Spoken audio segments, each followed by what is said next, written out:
Hello fellas, unbelievable. The biggest convoy ever have arrived to Kiev, 25 cars. This is already convoy number 29. And it's not only cars. What we are doing, as you know, is how we can help more. Because it's a technological war. Humanity have never seen war which is developing so fast. So that's why it's not any more jammers. It's more and more what else we can bring. In this convoy, we have a drone which is competing with DJI. This is all because of you keep helping. Also in this convoy, we have solution how to drive car to front line without driver in. And you know what is amazing, guys? Amazing is how much communities keep helping. We break records in May with Jake birthday campaign. It's unbelievable how much you guys are caring.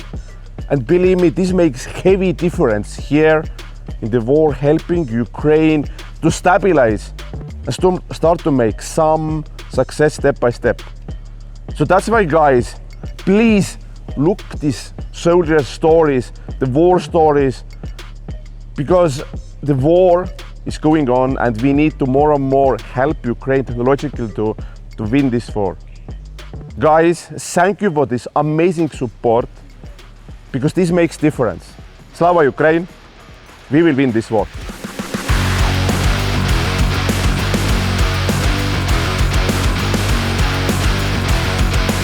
Slava Ukraini! Heroyam Slava! Slava nacії! Смерть ворогам!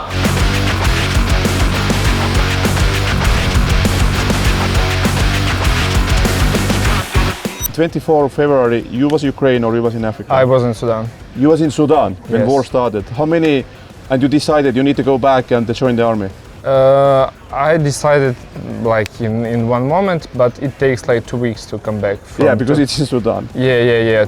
To Poland, firstly to Warsaw, and after that, like by car to Ukrainian border, etc. So it takes like 2 weeks. So you're operator of some very unique drone. Tell us more about that. Guys, they flew on a fixed wing Leleka called UAV, and I specifically fly in FPV drones. So. Okay, so but tell us about Leleka, is the name? Yes. Yeah. Yes. So what it's is this? stroke in English? Stroke.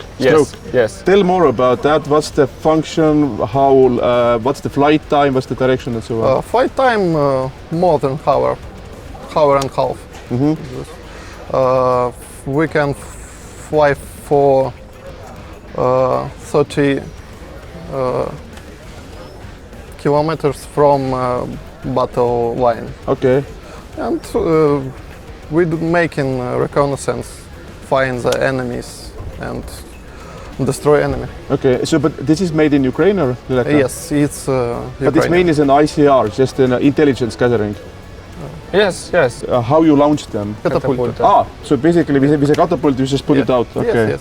And how stable is that? So that means that Russia has so many electronic warfare things.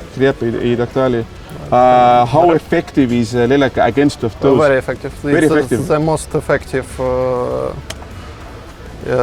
UAC in this war. Maybe it's not the not very sophisticated device, but because of the huge amount of these UAVs, and they have some their secret specific stuff to protect from the warfare. So it's quite effective. Okay, but how many have you lost any? He's destroyed maybe 15 planners. Okay, planners. No, It's only destroyed, and we no miss anyone from his rep. From warfare, yeah. It's usually like only destroy it from... But this is very unique, because usually the main reason for the drones are basically electronic warfare jamming. But you're telling us that for Leleka, the main reason is that they see and shot it. yeah, anti-aircraft. Only aircraft defense. Yeah. Using what, S-300 or what's you're using anti-aircraft? They're using usually something like Strela, Tunguska, like Panzer, Thor. Yeah, not like C-300, not huge one, but the small one for the short range distance. Usually they use The such most kind danger enemy is Panzer S1 and Thor. What do you think about Russian FPV drone operators? Do you see they are exactly same level? There is no difference. It different because the main difference, if we compare Ukrainian system and Russian system, unfortunately maybe or maybe not, I don't know, we will see in the end. Mainly in Ukraine FPV drones, it's more like volunteers way, like mostly producers are volunteers. In Russia it's more like government and all this stuff, so they can do it more, or in plants, in fabrics, but if you do something with government, it's not so flexy. Okay. So that's why we have sometimes problem with amount, or we have sometimes problems. We need to find volunteers to buy the same like now. We should ask. It's easier and it's faster to work with volunteers because they're flexible in our. If we want to change some frequency or something like that, I can just call and say we need blah blah blah some kind of frequency. They okay 1 week, 2 weeks. But if we do is with our unit, it takes time, so we are not so flexible. So how many those you are daily working? Like how many you are basically doing missions per day? It depends. It depends from the tasks, because we soldiers, we have task, and then not we decided how many we need to use, but usually it's from 5 to 10. And what's the ratio? Because is it like every 5th one, every 10 one? When we start, it was like 50%. And now? It's much lower. It depends on the drones. The better the drones, the better the percentage. But now I heard, like general, I talked with one of the producers, and he told that generally in Ukrainian front, percentage something like 10% right now. So one good shot from the 10 attempts. And you have here some gifters, I understand. Yeah. This is my sister. She is a painter, so. Okay, which very good painting. Yeah, and thank you so much, Africa. Hopefully, then these drones and the birds will be effective, and this car will last. And will really help. And you see as many people, and this is the biggest convoy we ever done. So yeah, we say. Yeah, so if you think that Westies or Estonia or US, anyone is tired, answer is no. And you're right, like we're also working more and more about everything regarding drones, jammers and stuff, and looking there all the time. And we have very talented people in worldwide wanna help to produce more effective things which helps Ukraine. Because it's a war of the technology, that's it. Yeah. And how to save lives and stuff. So. For sure. But thank you so much. I hope to see you maybe in the future and tell them new stories. I want to thank you very much. Also, it's motivate. Motivate all of us, all soldiers. This support from not just support. I mean like cars and FPV, of course, but support that we understand that we are not alone. It's very important. But you are not. Look at these people. Yeah, thank you guys. Thank you all.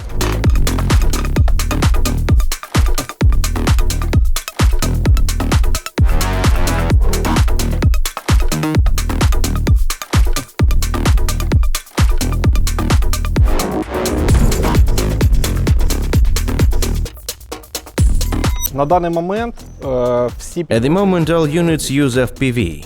All units use Mavic drones, flying drones, wings, but not many units use ground unmanned vehicles. We use small cars, both tracked and wheeled. Ми використовуємо маленькі машинки, як гусеничні. There are also modified vehicles with weapons, a large caliber machine gun. Зі зброєю, крупнокаліберним кулеметом. Тобто ми маємо That is, we have experience and engineers who develop certain robotic developments for us within the battalion. So basically the point is that there are, because of the drone risk, the logistic and the evacuation is more and more dangerous. Anything what move, enemy is trying to destroy, whatever way, you know, and the question is, in that situation, how you can do this work with less basically wounded and dead. And because the main reason why these cars will not last, these are drones. And exactly they have been thinking about that. So there are many ways, and this one. And also, as I understand it, you have a very unique thing. At the beginning of the invasion, Kiev had an idea to integrate a Tesla engine into an APC. Tell us about it. One of our engineers, even before the start of the full-scale war, was developing this concept. He integrated a Tesla engine into an armored personnel carrier. Why did he do that? Because he has been working on this. He is very fond of electric vehicles. He understands this technology. It was a cool story that you could add Tesla motors and batteries to an APC. The biggest challenge of these big ones is that they make huge noise. If you replace the biggest noisemaker, it is more silent. Secondly, it doesn't glow so much in the thermal imager because it generates less heat. No, but the question is that Tesla is small and the APC is very large. How can you integrate this? How much does an APC weigh? 3 or 4 tons or even more? You can put not just one engine, but several. Have you installed many? You can install several. Let's just say that from what I've heard and know, it can accelerate to 100 km/h in about 14 seconds. As I understand it, you are already working in this field. And maybe, okay, let's do that. So maybe you will first explain what is this car about, and then we will connect you. So because he's a founder and who is behind of this, what is installed into this car.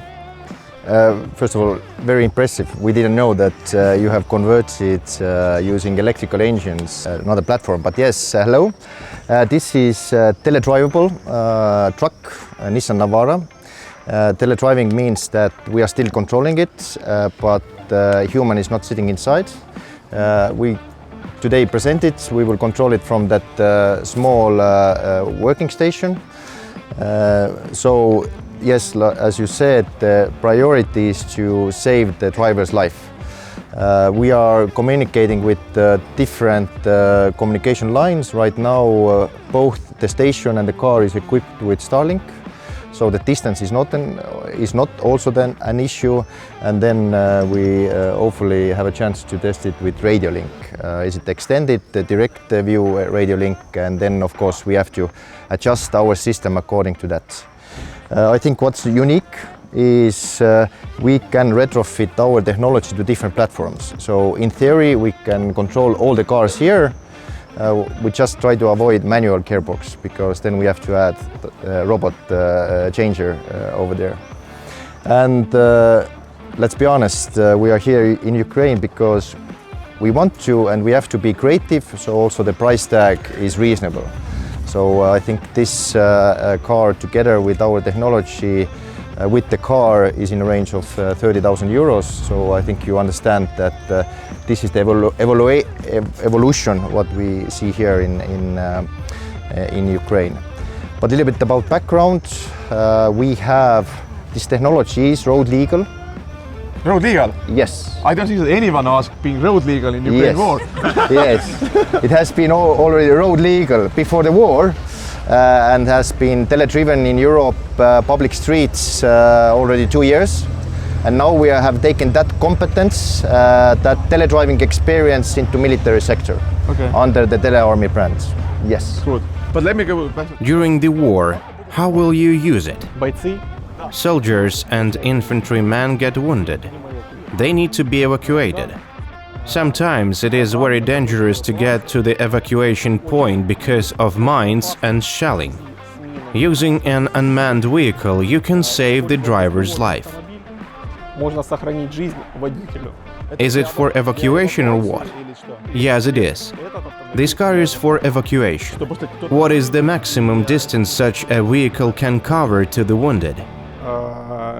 About 10 kilometers can be driven without any problems. This is enough distance to drive from the safe zone to the front line and take the soldier out of there. So, but maybe let's do some demo.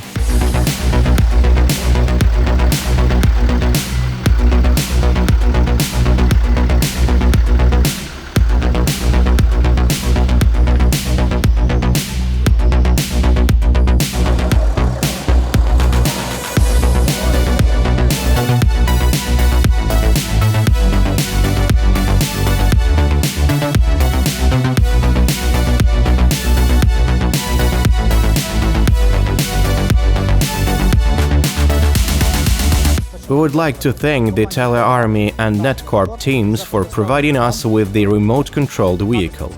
This car will help us evacuate our fighters and do very nice things to the Russians. Glory to Ukraine! Glory to the heroes!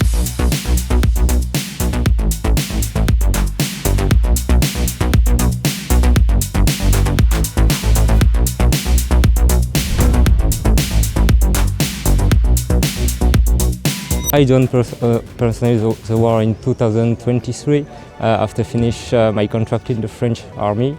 So you was in French army before? Yeah, 6 years. Finished contract and joined Ukraine army. Wow. Yeah, because in French army it's not operational, really boring honestly, but it teach me a lot of things. Yeah. So here, yeah, I find what I like in the job: prepare mission, manage the guy. Do training, and after finish and accomplish the mission. In the front line it's very difficult. Russian are not so bad. They have a lot of equipment, a lot of people, soldiers, so it's very difficult. It's easy to push them, take some position in different area, but the problem is I have a lot of number of soldiers, etc. Let my leader group Let also you speak. I'm Finn, I'm from Finland. Finland? Yeah. I didn't know that we have actually Finnish soldier. Okay, I haven't. Okay, go on. So I came to the border early March 2022, very early. I stayed at the border for 1.5 months volunteering. After that I went straight into Ukraine. I was in 2 private teams before I joined this team, and I have been in this team since July 22. Okay, so it's quite long time. Yeah. And have you been, back like in vacation? Have you rotated to the home? No. So you have been non-stop here without any stop? Yeah. Wow, because usually international legion or like international has this freedom to take 1 month off and go back, but you haven't done that. There's been reasons why I haven't done it. I've been allowed to. There is a plan to do it soon in the future. Okay. But the reason I haven't done it so far is because I am the leader of the group. I plan the missions and I can't. It's not always a good time for me to leave. Sometimes you could leave, but you never know when you can leave. There's never a good time, isn't it, in the war? There can be a good time, you just don't know. When you win the war, then it's a good time. Yeah, but sometimes it might be a bit slow on the front line, but you don't know that. So I haven't. No, I have not left. Okay, and you? He was 8 years in the Brazilian army. Brazilian army? Yeah. But you're French? And after he joined French Foreign Legion during 8 years, and now he's here. After finished the contract with French Foreign Legion, he come in Ukraine to fight. This is totally different war, totally different. Yeah. What's for you biggest difference? And also, there is now, we don't even know, I hope there is no drones today. But what for you is biggest difference, because you don't have backing of aviation or nothing like that? There are no like support. For example, with NATO standard, when we do the war, we have extraction, we have all the vehicles, we have support of artillery, of helicopter, of aircraft, fighter. And here in this war, it's a lot of drones, so it's new things for us. How many people have been joining and leaving because it's a so different war? And in the beginning of war, I was reading that so many people whose experience was so shocked at how different is war here. When new people come, the rule of thumb is a third will leave after the first mission. How many? A third. A third usually leaves from the new guys after the first mission. Really?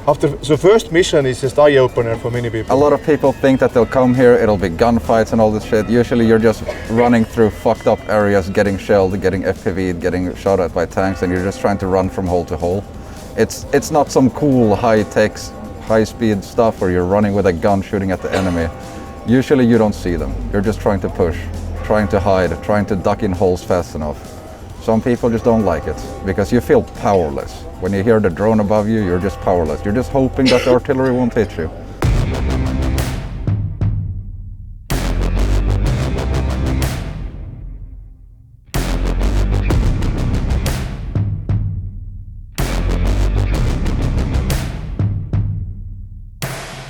Thank you so much, Pekka, for bringing this car and organizing it all for us. It will help us a lot on the front line for all of the tasks we have. Thank you so much. We will be using this car immediately to get to the front line. We will be using it for missions immediately, and the FPV jammers that came with it will make our lives a lot safer, and it will make our lifespan extend by a lot. Thank you again, Pekka. Thank you all who helped him. Thank you all from all of Recon Team Kilo. Thank you again. Slava Ukraini.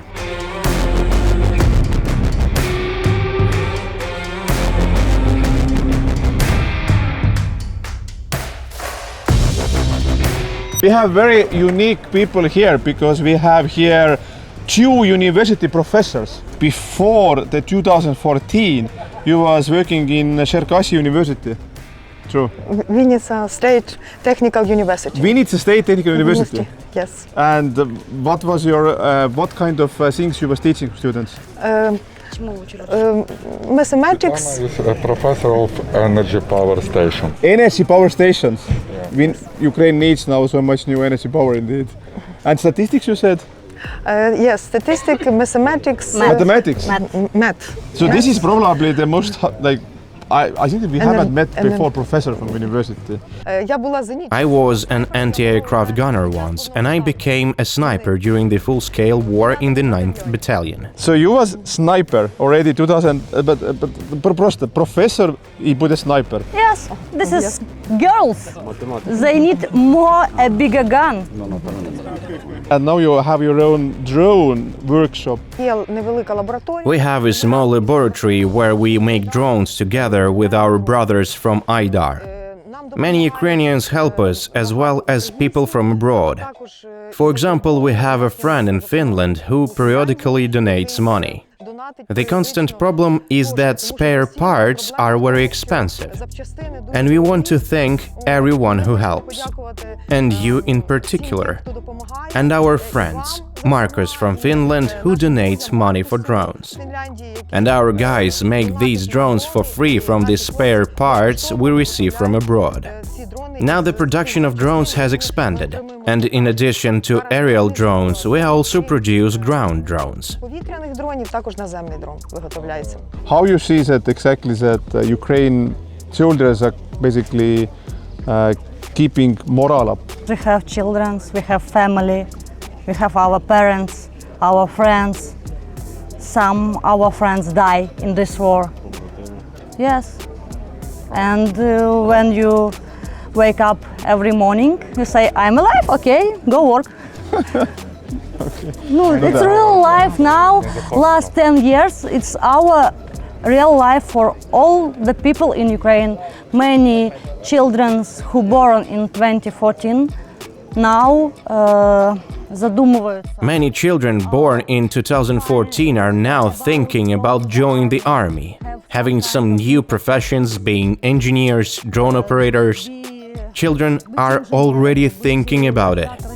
We have been living in this war for 10 years. Over the past 2 years it has become more active, with heavier weapons. No more than.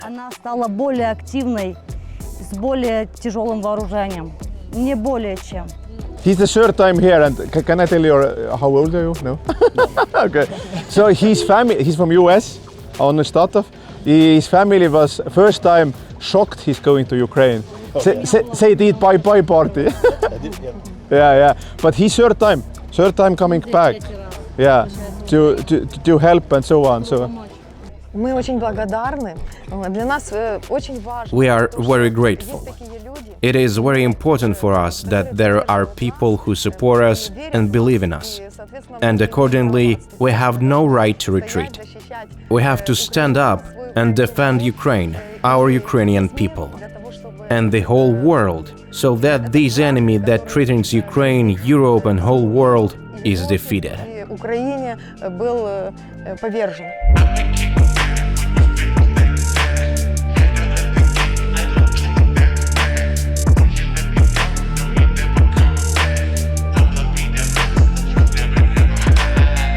I thank Mr. Stan and Pinnacle Legacy Law for your help in purchasing and equipping this vehicle. Glory to Ukraine!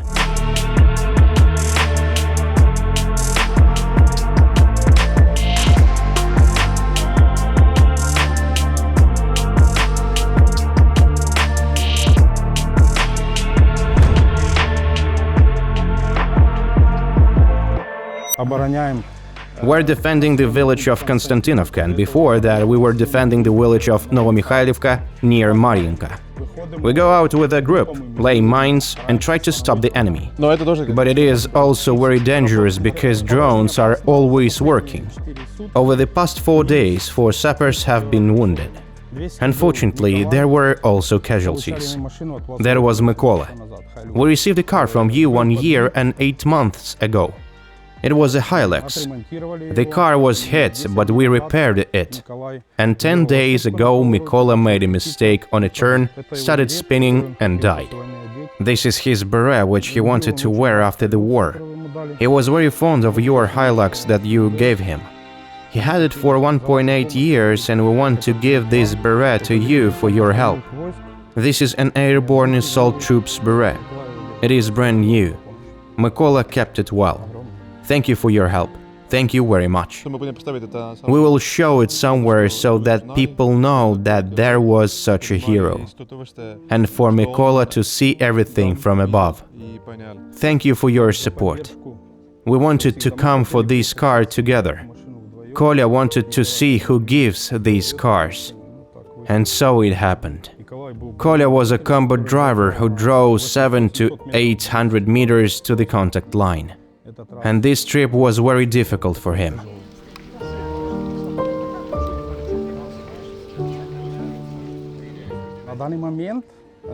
At this point, the entire civilized world must realize that we are fighting an aggressor with very great power.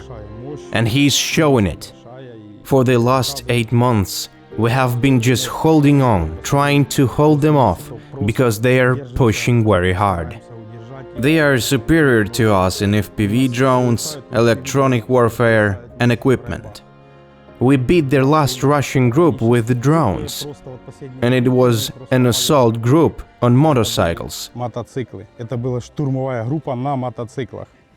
It is really effective. The guys arrived at the position in 10 minutes.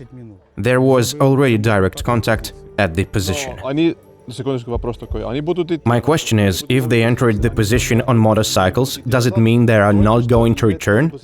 Yes, it does.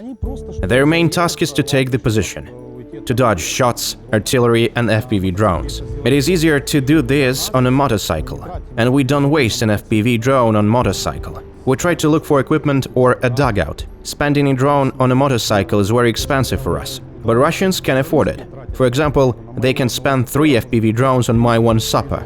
They would use drones just to keep my sapper going around for 2 hours. I'm very grateful. This is definitely not the first and hopefully not the last vehicle from you. Of course, we are working non-stop. We realize that this war will be long. It's great that there are people who can donate their vehicles and bring them to Ukraine themselves. Thank God that there are people who understand that we have to fight against Russia. Fighting Russia means helping us. The enemy must be destroyed. Yes, the enemy must be destroyed. And to destroy it, we need equipment and some resources. I thank you again. Your efforts are hard to evaluate. You have done a lot for us. I don't know about other brigades, but many of our air assault troops drive your vehicles and know that your vehicles are the best. They are real workhorses. These cars are not some junk with a bunch of nuances, but real powerful pickups that I have driven 27,000 miles without any problems. Just gotta find time to service the little things on time. Thank you very much for your support.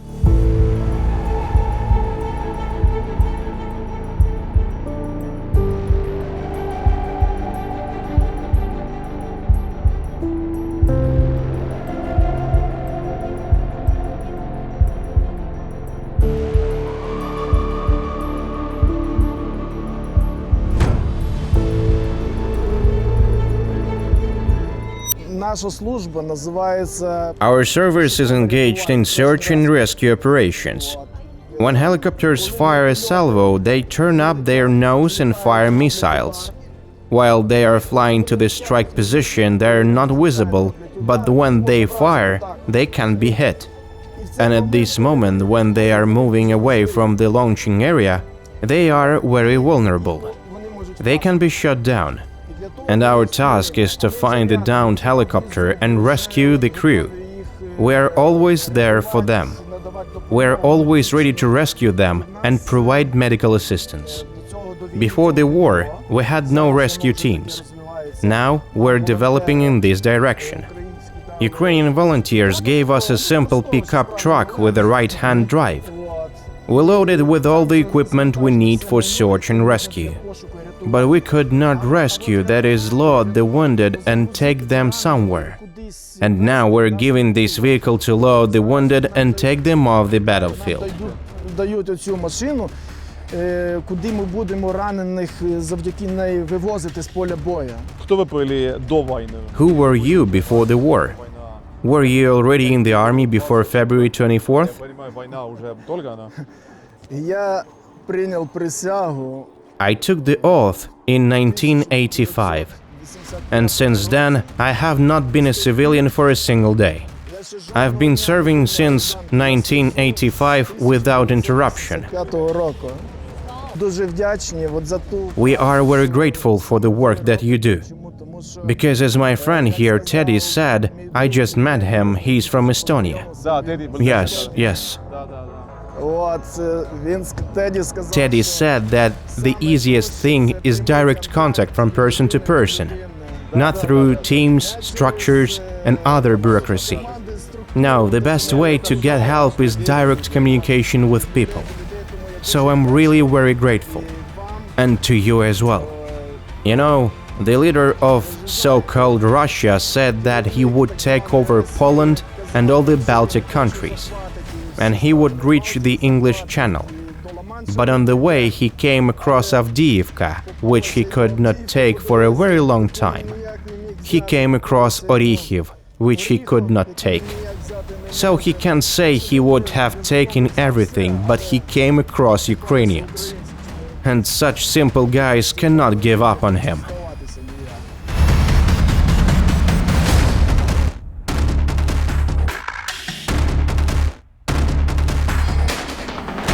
Хочу висловити величезну подяку Dutch Battalion. I would like to express my deep gratitude to the Dutch Battalion and its subscribers for the incredible contribution they're making to our victory, bringing it closer and closer. This vehicle will be used for medical evacuation of the injured from the hot spots of our front line. I assure you that we will do everything we can to ensure that those behind us sleep peacefully. Glory to Ukraine!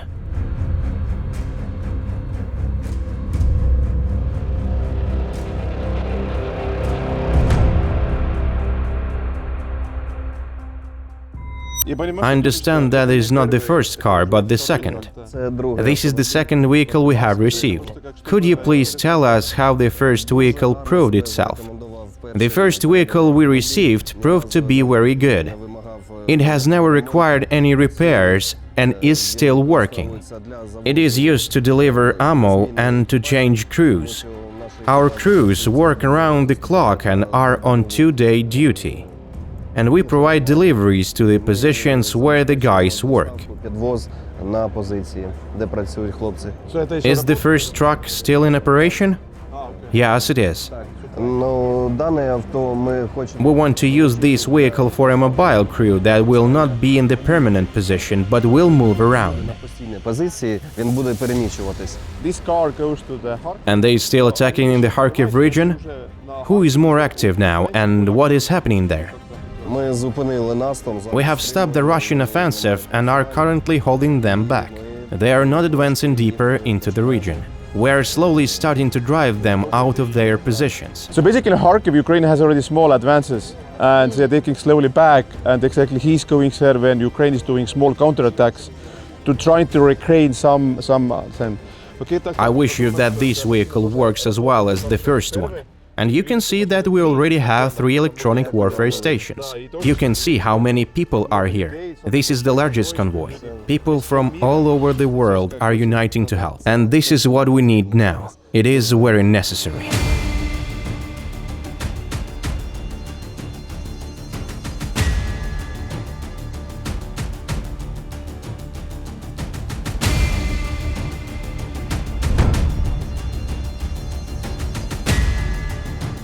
Our brigade was always holding the Avdiivka and Koksochim areas.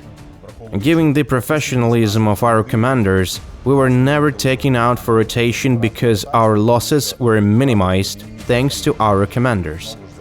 We were sent out for rotation in February of 24.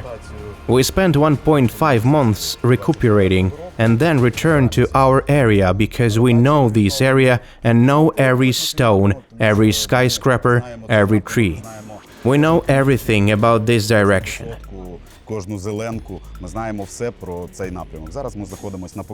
Now we are in Pokrovsk. We have leveled the front line from our exit and will continue to hold this direction. Just for the context that, guys, many times the rotating unit is most dangerous time, because if you move new unit in, they don't know the situation, and many times in the time of rotation, enemy will make advance. And that also explains why Ukraine has held some brigades into same location basically forever. It is humanly you need to do, and exactly having first rotation in 2 years is mentally unbelievably hard, and so on. Are you a UAV unit commander? No, I'm not a commander. I'm a soldier of the security company, which is now an assault company in our brigade. My comrades who came with me brought some gifts for you. I want to talk about these 2 gifts. They have the date and time when the Russian Su-25 were shot down written on them. Our brigade goes hunting for Su-25s. Федераційні. Наша бригада виходить на полювання на Су-25 за 40 днів. In 40 days after the rotation, we shot down 10 Su-25s with Stingers, not even anti-aircraft guns. Стінгерами, не зенитками, стінгерами. 2 Stingers are now being given as a gift. Передаються як подарунок від нашої бригади. There are such jokes. The brigade commander gets a call from the command and is told, Mykola Mykolaievich, let's rename your separate mechanized brigade into a separate anti-aircraft brigade. You just shot down 10 Su-25s in 40 days. This is more than the others.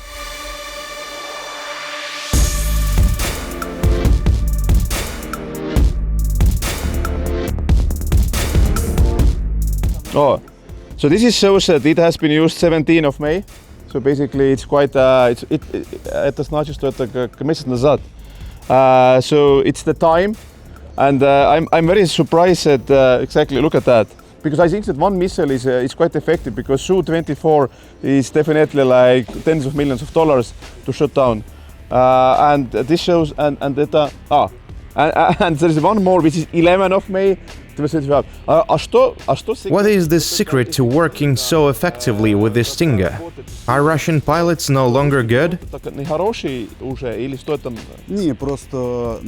No, it's just that our hunters who go out to hunt their planes are the best.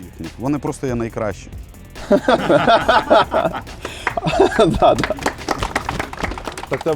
So you're going straight back to the front today? Yes.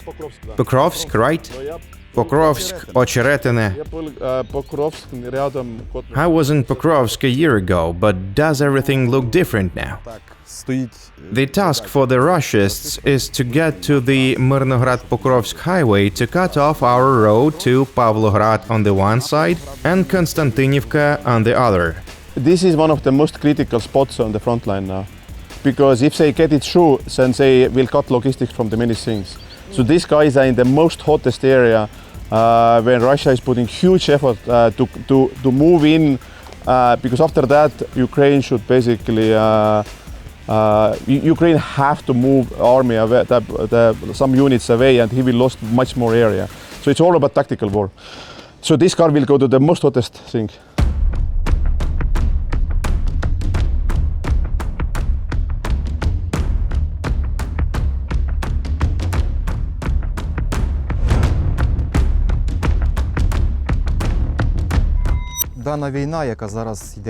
This war, which is now going on in Ukraine, is a war of artillery and drones. We use the British-made L-119 howitzer. It is very important to have electronic warfare systems in the unit. Because now FPV drones, reconnaissance drones are almost everywhere. You're constantly in sight of someone. And so, thanks to these electronic warfare systems, we will be less visible. We can use these electronic warfare systems to neutralize an FPV drone. An FPV drone, if you understand, is a fighter drone. It is a drone that flies in one direction and does not turn back.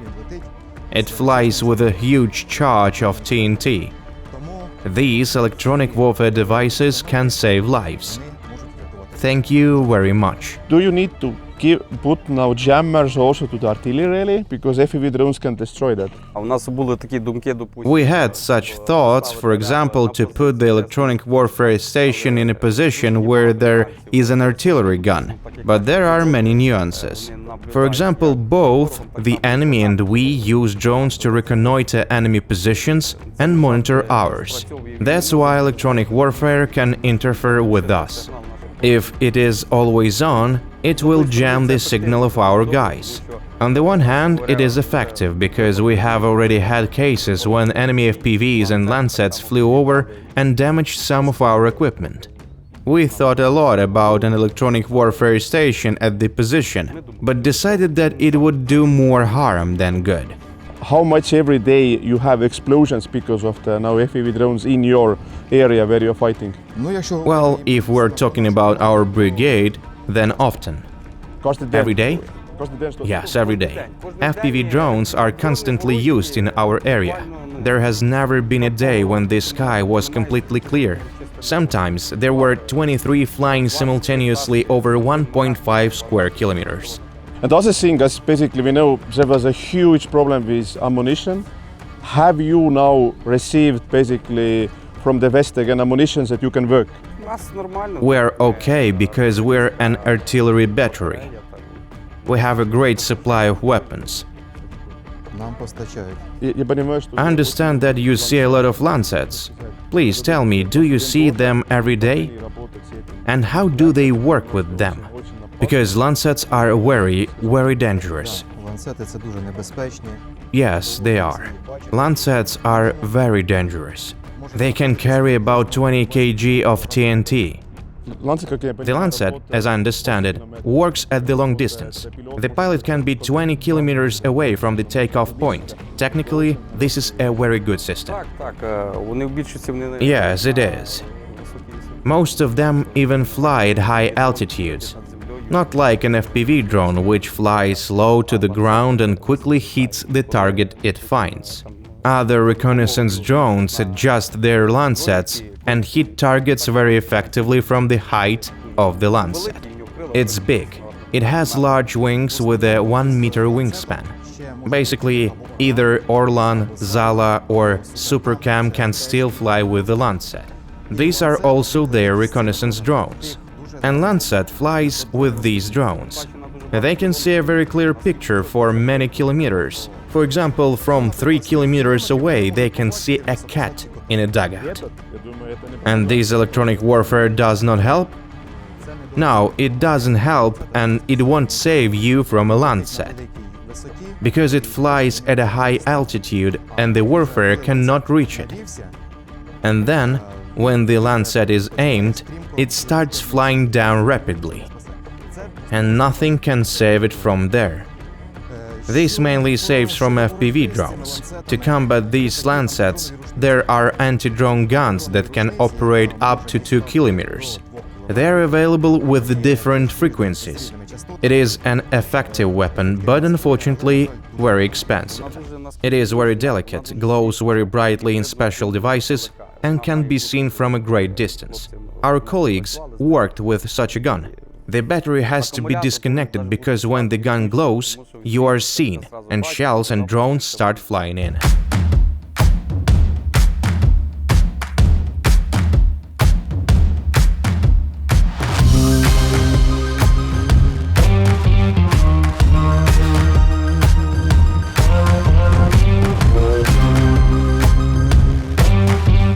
Did you join the army after war started? Who was you before the war?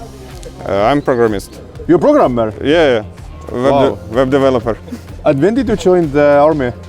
I live in Kiev, so when orcs go very close to Kiev, I think or I fight against, or my family can die. So I choose to fight. Okay, and you are back-end, front-end programmer or what? Full stack. Full stack programmer? No, okay, wow. That's cool. Yeah, but it's understandable. And who was you before the war? I can't comment it. Okay, but have you been in army before the war? I can ask that, or no? No. So you joined basically in the beginning of the war. Government. So you work for government. Got Yes. it. Guru usually is doing only special operations. That you have intelligence, you go, you do intelligence and then attack. You're not like standing in the trenches. No. Okay. So which means that the huge amount is just intelligence. Yeah, and this is why we always need new cars, because we drive like on the all front line.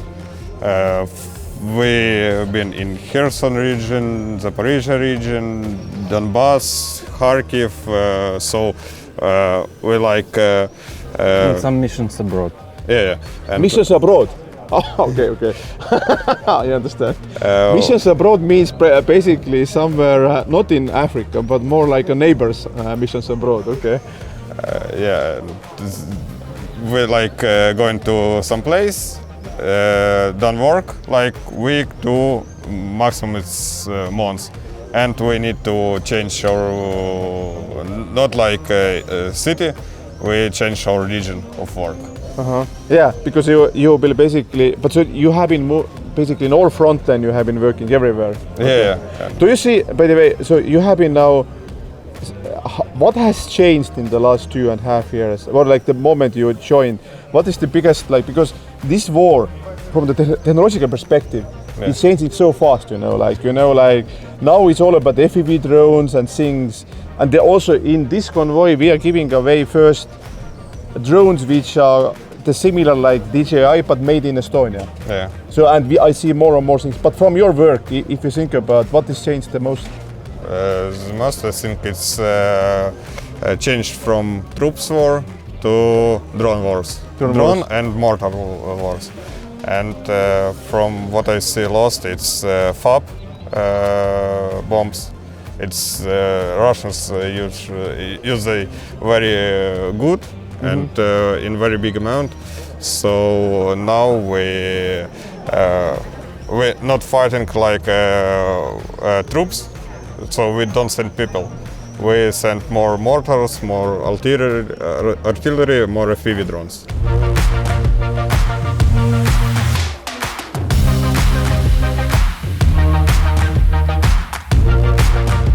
I want to thank you, the Portugal Battalion and the Shills and his subscribers for this truck.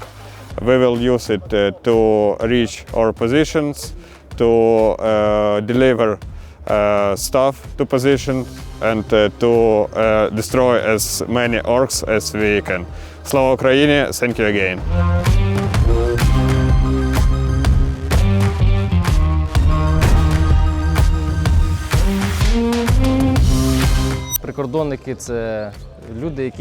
Border guards are the people who prevent the enemy from crossing the border. But in the current conditions of war, we have stood shoulder to shoulder with all the defense forces of Ukraine, the armed forces, the National Guard, and so on. We are now destroying the enemy together with others.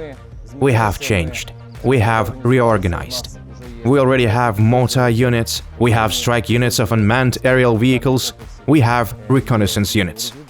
Therefore, the border guards are much more powerful force than they were before. Your help in the form of this vehicle, the electronic warfare system, the surveillance cameras, everything will go to my Skylords unit. This is a unit of attack unmanned aerial vehicles, FPV drones. It is also the Leleka 100 unit, which carries out additional reconnaissance and adjustment of artillery. This vehicle will be operated exclusively by pilots. So you already have artillery guns? Yes, mortars. And you are already actively working with them? Yes. Are your mortars Soviet? No, they're not Soviet. Do you have enough shells? Given the stuff of my unit, I have enough mortars. As you can see, we're actively helping and understand how important it is to find new opportunities to help more. We are already helping with several electronic warfare devices, various drones. But we realized that we need to do more modern weapons for you. And that the Baltic countries should help even more, and I see that they will. NATO has to remake the army in a modern way, because they still don't understand what a drone is. We believe that this will happen, and little by little there will be more weapons and more opportunities to return the occupied lands. Thanks to you and your sponsors. Okay.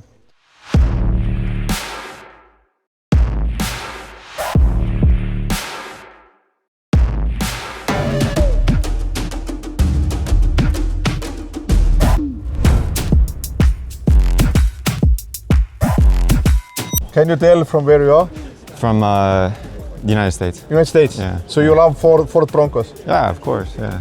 Okay. Have you seen any in Ukraine? Nope. No, actually I have seen one. Yeah. You've seen one? Yeah. The biggest problem for Ukraine from Russian side is the drones and artillery, isn't it? Or most dangerous for every human life and stuff. Yeah, drones would be the biggest problem. So these kind of devices are a necessity. In the early days of the war, it was much easier to move around as a light infantry unit, but now we have to very carefully move based on time of day when we can get the proper IR crossover to mask their thermal vision on their drones, and they also have a lot more thermal FPVs. So that is by far the most dangerous weapon that the Russians possess, because it's not like artillery; it's a precision-guided weapon, and once you're in their sights, it's hard to get out of them. So which means that moving around, you need to always understand there is always drone in the top, always. More or less, that's how it is. But how you mentally can go? Because if you have a drone, then we first say no, say you are there. Second, if they want, they can immediately bomb shit out of you. Yeah, it's kind of about minimizing your exposure. So staying in areas of high cover. We use a small thermal kind of barrier over our bodies, and we're trying to get better ones too. But movement is kind of the number one thing that the human eye is attracted to as well. So if you don't need to move, you shouldn't move. It makes it very difficult to do anything. But we also use we call it the FPV backpack, but it just puts out a blocker for the FPVs. Are they working effectively? They help, but you can't stay in one position very long because they'll climb up over your dome of protection and just come down vertically on you. So it's a necessity to have, but it's not like a silver bullet that answers all your threats. But the one thing I just heard from other guys that from many international soldiers, they go to first mission and they understand that that's not a fucking war, they have never been, and mentally, like, third of them will leave. Yeah. And that's exactly why I'm not in the Legion, because I saw a high turnover rate. What you can do in other areas of the world versus here is far different. And if you're not realistic with your expectations, you will go crazy. So it's not an area where a rifle is kind of more of just a personal defense weapon, and it's a much bigger weapon warfare, you know. So it doesn't matter how good you are at changing your mags and doing a lot of that stuff. A lot of times it's more so how you can use your brain and outsmart the enemy. But it's nothing like Afghanistan or the Middle East, where a lot of guys have experience. But this is from States, or this is where it's made interesting. This is a 155 from, it could be from any NATO, but I think it could be from the US. So this is a Vesta 8 here, if you want to see exactly. This is the most popular, exactly the thing. Which it's the main kind of the main artillery shell that you would use.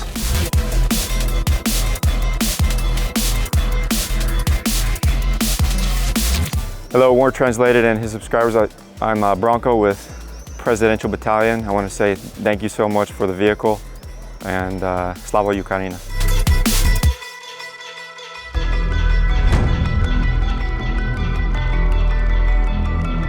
I came to Kiev with my son, and my son's dad had to replace one of his cars. It's a stupid family car, but really huge, with a huge boot. And spontaneously he told me, I know you are busy with Ukraine, do they need this car? I give it to you. And so I contacted Ragnar, who said, let me find a good unit who could use this car. I know it's not a four-wheel drive, so it's but not... This is 2017, was it? 2017. So this is 2017 Citroen used by family, and suddenly it was like, we need to find some unit. And wow, we have an amazing unit because it's an aviation unit, which is basically using helicopters. So Dr. Perrin pustas ka siit. What are your tasks and why do you need a car? We are Army Aviation. We fly helicopters. We help other units to fulfill their tasks. This vehicle will be used to deliver crews to the helicopters so they can perform combat and special missions. Our brigade has been directly involved in both evacuating personnel from Azovstal and conducting airstrikes against enemy positions. The crew was awarded the title of Hero of Ukraine. The crew survived, rescued many wounded and evacuated many Azov fighters, as well as personnel from other units. That's all we can say.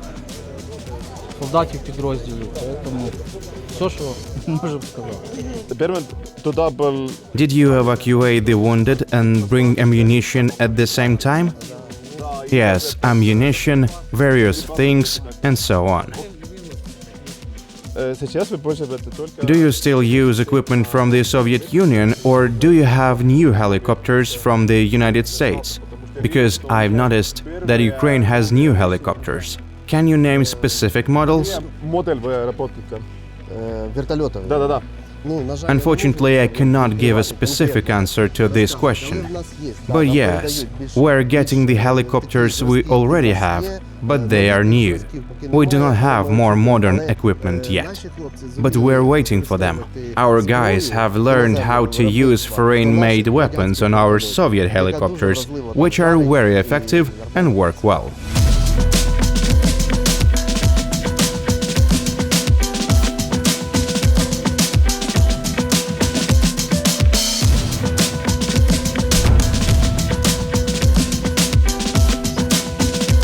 The main focus of our battalion is to go behind enemy lines in small special groups or to burn enemy convoys. These are the kind of convoys that used to come into Kiev. These were large convoys, and our task was to break them, to stop them. I understand that artillery and FPV drones are the most dangerous weapons for vehicles. Yes, they are. And now, as you say, you can't fly without electronic warfare anymore, because there are so many FPV drones. What else do you see at the front? For example, are there Lancets? A Lancet is mainly used to hit a large target. This is artillery mechanized equipment. Lancets are not used on vehicles like the ones we drive. So the point is exactly that now there are two big things why cars are getting destroyed. No, actually three indeed. The first is that car is just tired, because if you need to go to the off-road, and you are under the fire, but then it's artillery, and then it's FPV drones, and exactly that this is 50-50. What is this? This is a gift for you. Is it artillery? These shell casings were brought from Kupiansk and painted in Bucha. I live there now. You all know about this town. A local artist painted them, and we decided to give them for you.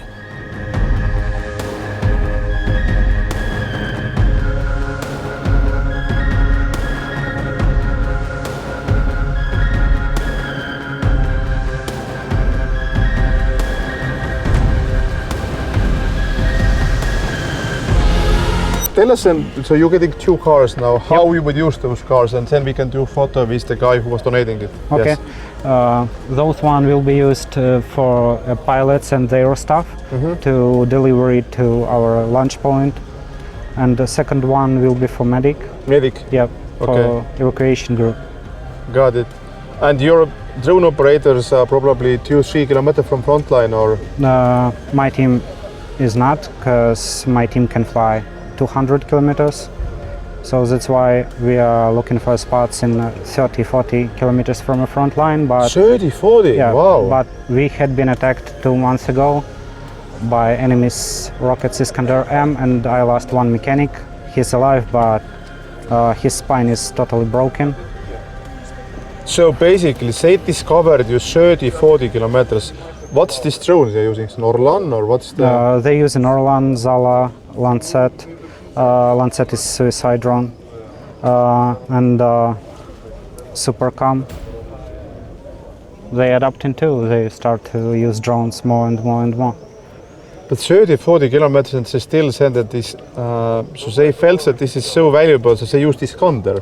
It's quite rare, isn't it? Yep, it's pretty expensive. They spent a lot of money and didn't kill anybody, so I'm happy that my team survived. But this means that, because exactly, I have seen they are destroying Ukrainian helicopters and airplanes, even 100 kilometers, like in the. So, but this is a very valuable target. But I'm surprised that they used Iskander in the case that they were saying, okay, this is the drone. This is shows exactly how much they know how dangerous you guys are, indeed. They really understand that UAV operators, pilots, mechanics, etc. is pretty expensive, guys. Because our country and our partners spend a lot of money for study us. That's why our commanders trying to keep us safe, and enemies trying to find us and kill. Got it. Wow. So, and I think that your regiment, literally, is a best example of the new war, because exactly this is already designed as a like reality of the drones and stuff, and this is actually probably all NATO should learn from you guys directly, because most of the units which NATO does should be exactly like your unit. As I said, those war change everything. Drones, it's game changer, so in future we will see a lot of another one, drones, not only UAVs. But just one question, the drones we're using are, I assume, mostly made in Ukraine, because that's the best things in the world now. My team operate in NATO and partners drones, new one, experimental one, etc. Okay. So my team didn't operate Ukrainian one, but we have guys who operate Ukrainian one, and they are pretty successful too. A huge thank you for guys what you do. Thank you. So our Thank you for families support. and our children need to, and that's why I say that I know that you are the one of the best. So thank you guys.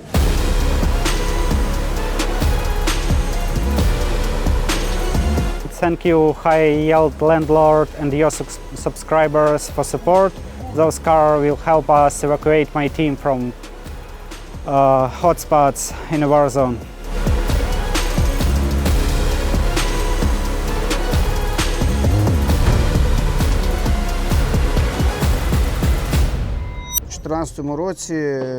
In 2014, Russia wanted to slowly conquer our lands. Until that moment, before the events began, I was working, living a peaceful life, a family life.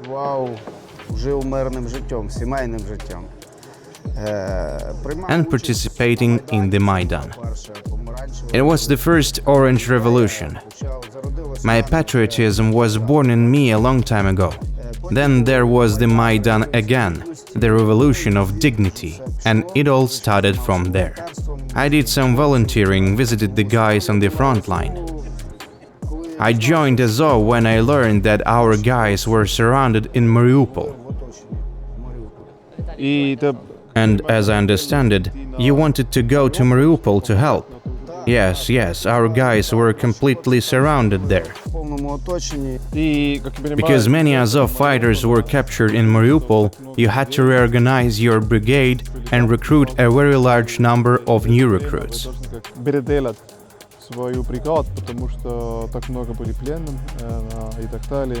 Our prisoners are still in Russia. Yes, they are. About 700 fighters. They are still in captivity. It's already the 3rd year they've been there. Our commander even managed to form a regiment out of Azov. But unfortunately, we were not able to enter the deblockade of Mariupol. So, and the numbers are crazy, by the way. There are probably somewhere 700 of Azov soldiers in the Russian prison. And if you saw a week or 2 weeks ago probably, there was an exchange of the prisoners, and you saw the photos of like one guy who was literally like, from him was only bones and skin left. So that's what Russia is doing is the same what German army did in Second World War. It's just extremely unhuman. This week, there were big news that officially there are no more problems with providing Azov with Western or American weapons. Because for a long time, propaganda has been driving stupid decisions to ban the supply of modern weapons to Azov. Will this really change anything? Because until now we have only been using what is produced in Ukraine and stocks from the Soviet Union.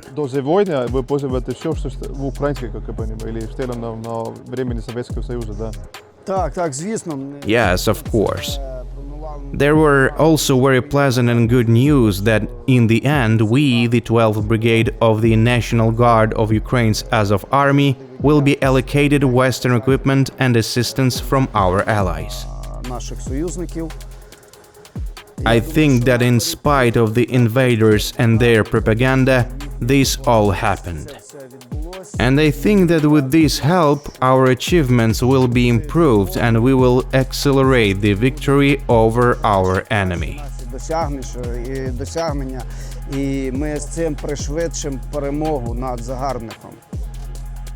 Every Azov fighter understands why he came to us. Namely, to go to war, to fight to defend their idea, the idea of the nation. First and foremost, it is important for us to win every piece of land not only in our country as a whole, but also in our city under occupation and in cities not under occupation. We are a combat brigade. Our training is very hard. We give them our best. Just like in a real battle. That is, every fighter treats training with great responsibility. And in battle, we show our love for our country, for our nation. First of all, the enemy does not like us and is afraid of us. And we're going towards him relentlessly. And sooner or later we will reach him, wherever he is on every piece of our land.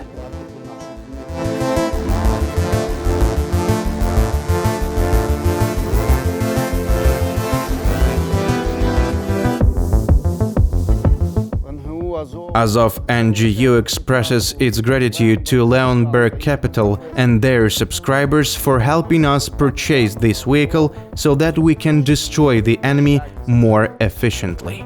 Glory to the nation!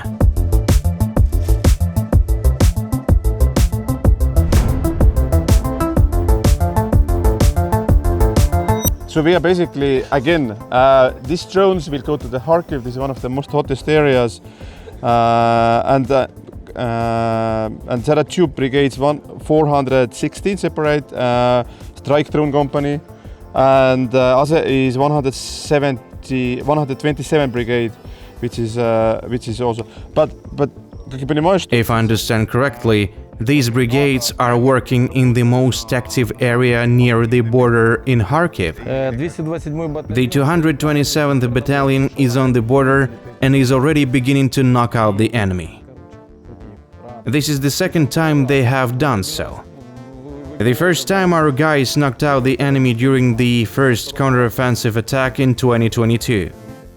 These drones will work in the town of Ternova on the border. And these ones will go to the 416th Company in Kupiansk-Vuzlovy. So the problem is understanding in Kharkiv is that exactly Russia is trying to use every point to get in. The fighting in the Kharkiv region is very fierce. And the situation can change not only daily but hourly. Even every 20 minutes the situation can be different. The Katsabs have brought very large reserves there. They are scouring the entire border. They are looking for weaknesses, but our guys are giving a strong push back. And these means are very important for us now. And the lives of the civilian population depend on these means. Because, as you know, Kharkiv residents suffer the most. And thanks to your help, a few weeks ago it became a little easier because the guys managed to drive them out of the country. And in some places the contact line moved a little bit. And we drove these orcs, these inhumans behind the line from which they cannot get MLRS to the city. After the permission was granted, when it was already possible to strike beyond the border in the Kharkiv region, we defeated S-300 and S-400 missile launchers, MLRS systems using missiles, and FPV drones, among other things. And it became easier because the S-300, S-400 launchers, other means and so on were destroyed. Some logistics points were also destroyed. And this is thanks to your help.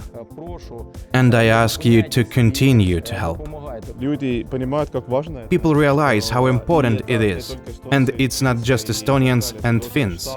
It is also the United States, Belgium, and so on. And we know how important this is. But we also know that it is important to find new effective ways to help, new drones. So Ukraine has the best weapons in the world. We thank you very much.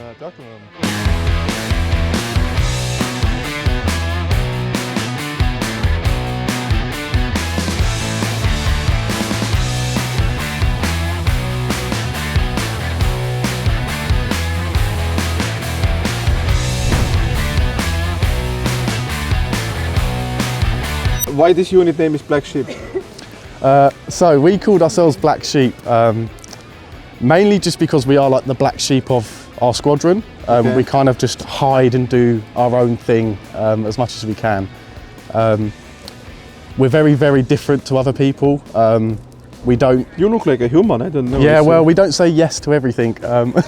So we kind of go, hang on a minute, let's think about this. But that's the interesting thing. The biggest criticism which I heard from the professional NATO ex-militaries is that if you're part of Ukraine army, you need to follow the order.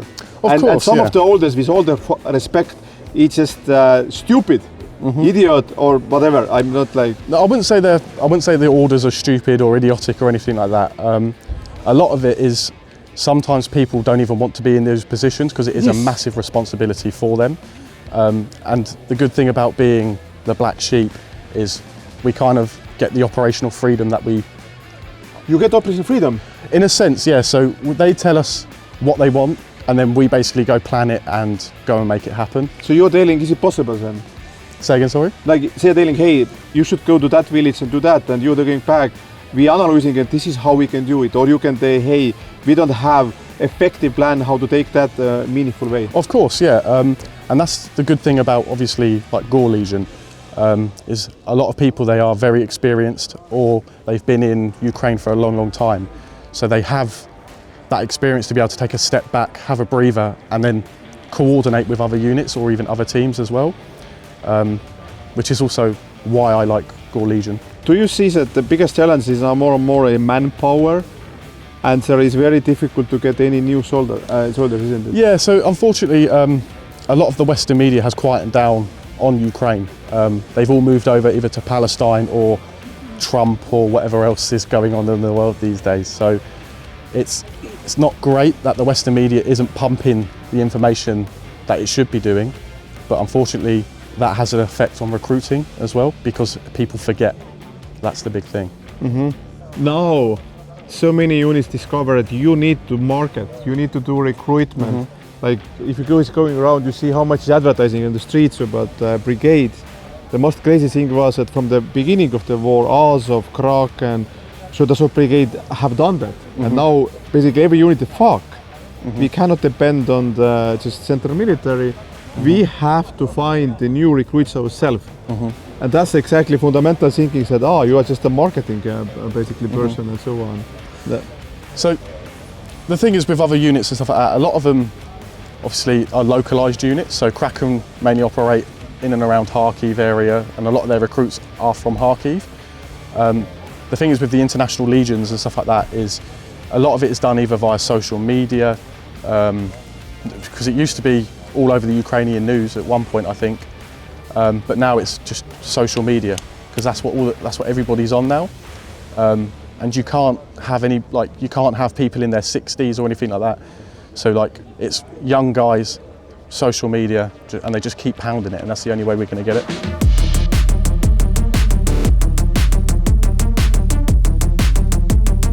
I just want to say a massive thank you to Florence for organising this on behalf of yourself and NAFO. We're really, really glad that you have managed to work so hard to gain such an awesome piece of equipment. I just want to say thank you on behalf of 1st Squadron, International Legion. It means a great deal to us as well. Slava Ukraini.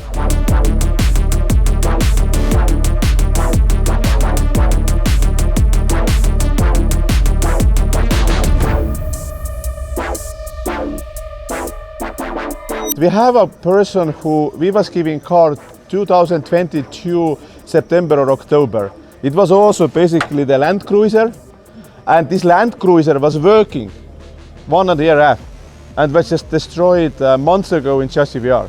So this is, I think that, and I saw, by the way, we was in Kramatorsk last summer. I saw you somewhere driving. I was like, I know this guy. I know this car. but this is something that exactly what we are trying that these cars could survive, really not like few months, but really would survive at least year and a half and two. So tell whatever in English or Ukrainian, how was the car and what really happened, and how has been your last year and a half, because everything has changed so far, isn't it? The vehicle worked very well. The vehicle did not break down and pull the soldiers out of such difficult situations that, well, it is just hard to describe in words. The vehicle started operating near Bakhmut and has been working until now. The vehicle also worked in Liman, Zaporizhia, Luhansk region. So you're now a commander of drone operations, right? What kind of drones you use? Now we have a platoon of attack UAVs, and I am the commander of this platoon. In the near future, we will be promoted to a company, which means that our personnel will double. We mainly use Mavi cars for bombing during the day and heavy bombers at night. You use Baba Yaga, right? Baba Yaga is our main strike UAV. We fly to the Belgorod region, 15 kilometers behind the front line, and destroy equipment, howitzers, tanks, artillery, everything that is there and threatens us. Over the past month, 80 pieces of equipment have been destroyed there. While Baba Yaga is an image of all the big heavy drones that fly at night. Why at night? They can fly during the day, but because they are big and loud, it's easy to see and shoot them down. And it's easy to see where they're taking off from and cover the pilot's position with artillery. What makes Baba Yaga so effective? Pilots, of course, but maybe there is something else? Analysis, planning, intelligence, and pilots are the 4 components. Analyzing this war, I understand that the most effective fighter now is the drone operator.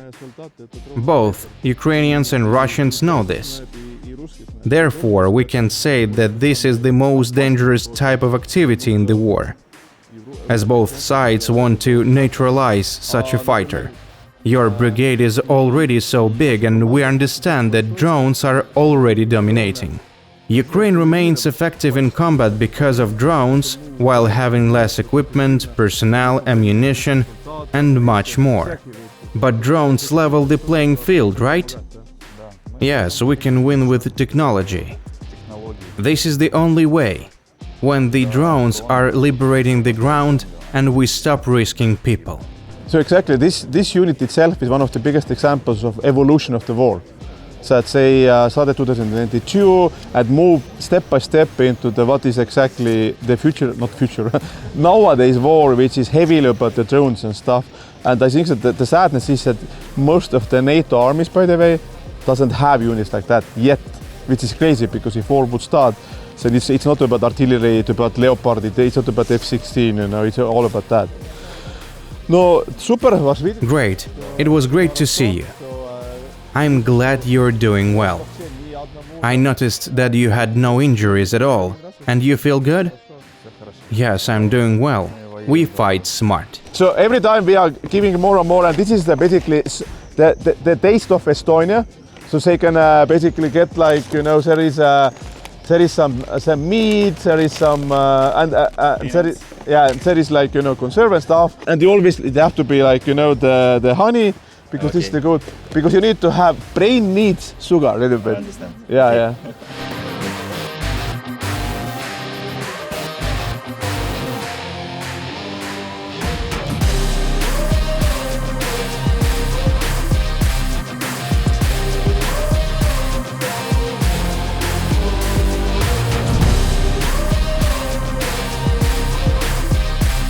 Snipers, usually you go to position and you work on the very specific targets. Yes. How you are working? Because I understand that you have been also working to destroy some big group of moto.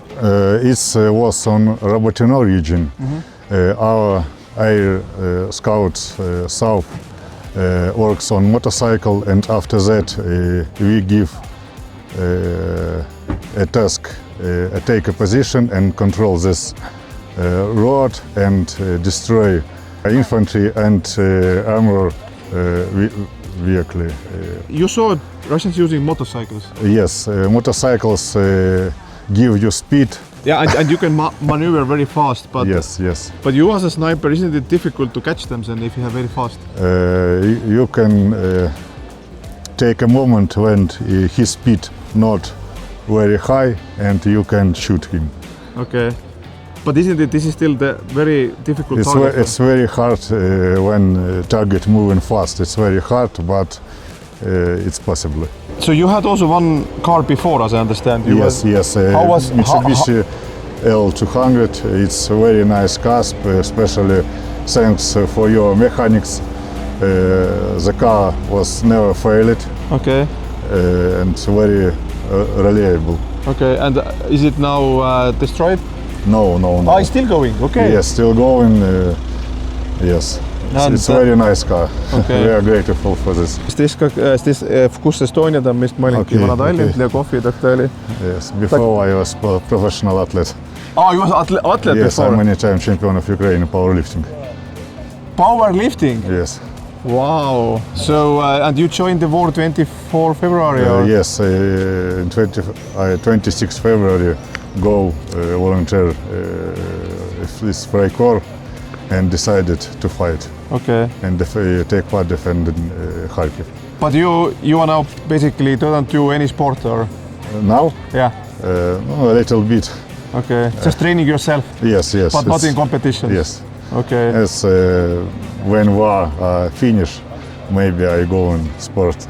Powerlifting again? Yes. Wow. Now it's hard.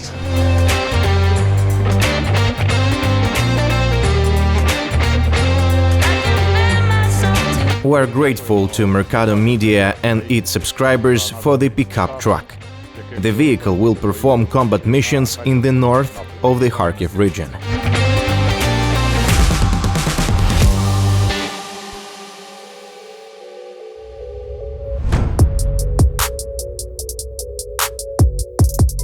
Russia promised to take this for the 9th of May, and they have been using crazy assault, and even Kharkiv attack from Russian side was just that Ukraine would take units away from Chasiv Yar and Bakhmut, so they could attack more.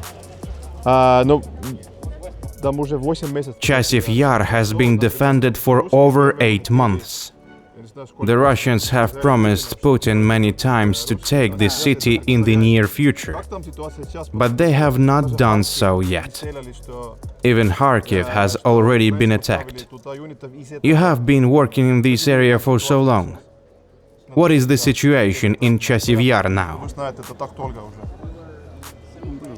At the moment, Chasiv Yar and the town of Konstantinivka are being heavily bombarded with mines.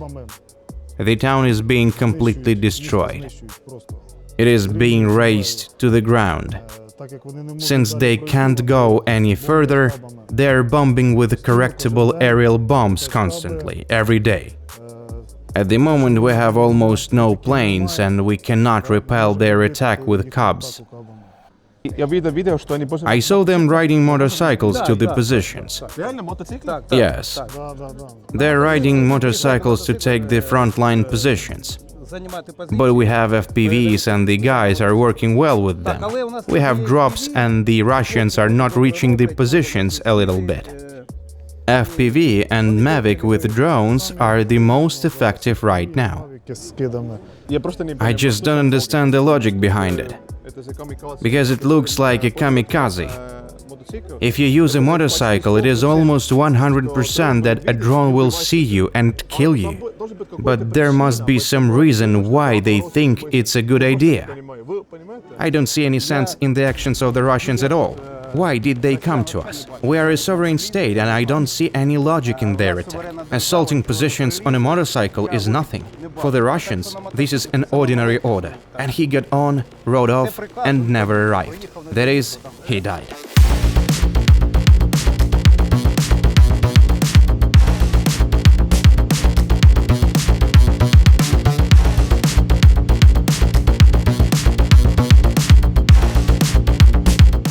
So that's it for Convoy 29, the biggest ever, including our first ever self-driving truck, which is quite an innovation that we'll learn more about from that unit in the coming weeks and months.